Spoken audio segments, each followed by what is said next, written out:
Welcome to today's edition of the Anaglyph Jukebox. You never know what you'll find on the old jukebox. Let's press B31. Okay, we've got King Kong, 3D. Kong. King Kong. Created by director-producer Marion C. Cooper, his fascination with gorillas began at age 6 when his uncle gave him a book called Explorations and Adventures in Equatorial Africa. It chronicled a French adventurer's encounter with natives and wildlife, including a story about a particular gorilla known for its, quote, extraordinary size, one that the natives described as, quote, invincible, and, quote, the king of the African forest. When designing King Kong, Cooper wanted him to be a nightmarish gorilla monster. As he described Kong in a 1930 memo, quote, his hands and feet have the size and strength of steam shovels. His girth is that of a steam boiler. This is a monster with the strength of 100 men. But more terrifying is the head, a nightmare head with bloodshot eyes and jagged teeth, set under a thick mat of hair, a face half beast and half human.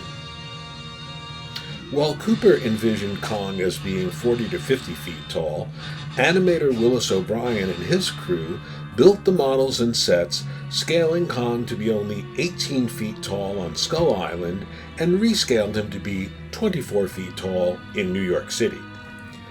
This did not stop Cooper from playing around with Kong's size as he directed the special effects sequences.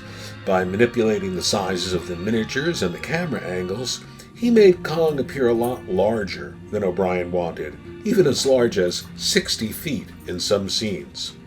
Quote, I was a great believer in constantly changing Kong's height to fit the settings and the illusions.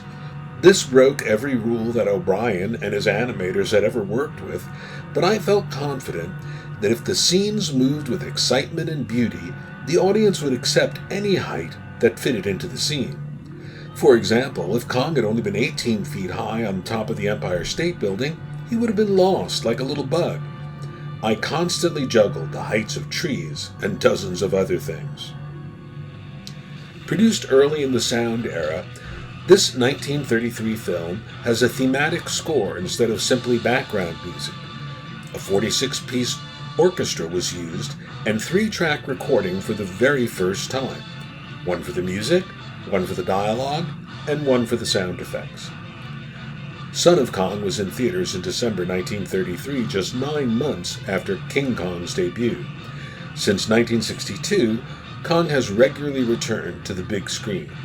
He is, in the Jukebox's opinion, the ultimate tall, dark, and handsome Hollywood leading man.